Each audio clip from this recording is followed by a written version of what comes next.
What's an imaging program without filters? And Fireworks comes with a rather extensive set of filters. And what we're going to do in this example is sort of poke through how to apply a filter to an object. And I'm going to show you some of the gotchas that are involved in using filters in Fireworks.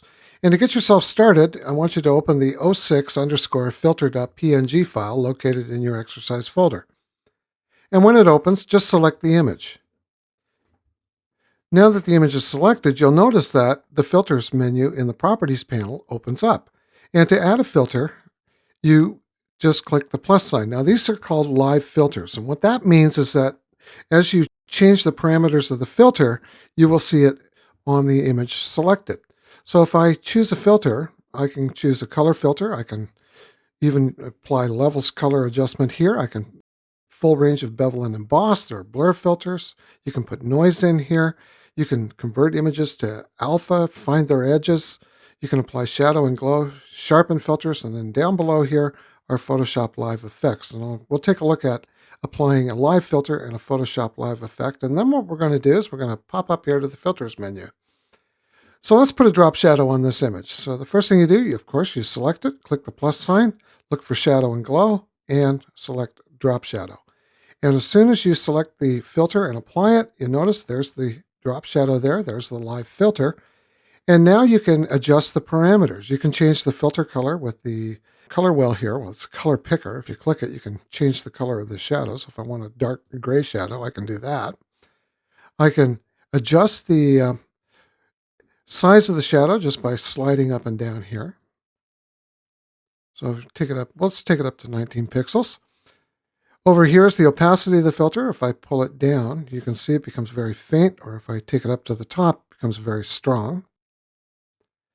This is basically the edges of the filter. By moving it up and down, you can have it almost act like a gradient.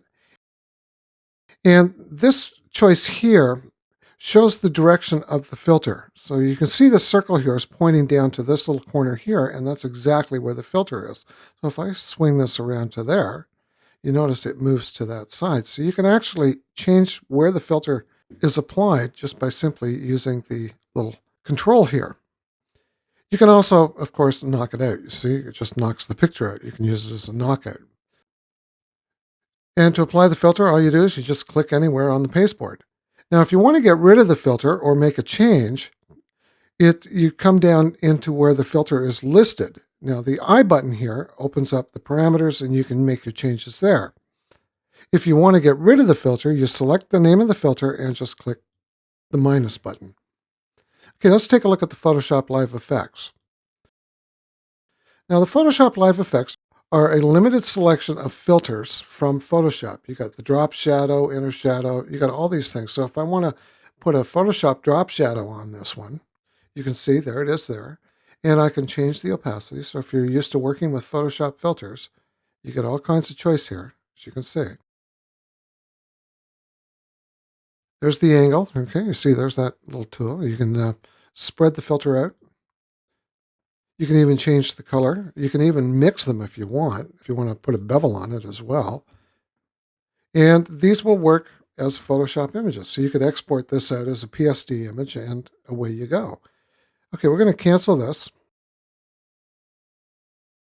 Now, the other group of filters is up here in the filter menu. Now, you got to be very careful with these ones because these are not live filters. These actually, once you apply it, it's in and you can't take it out.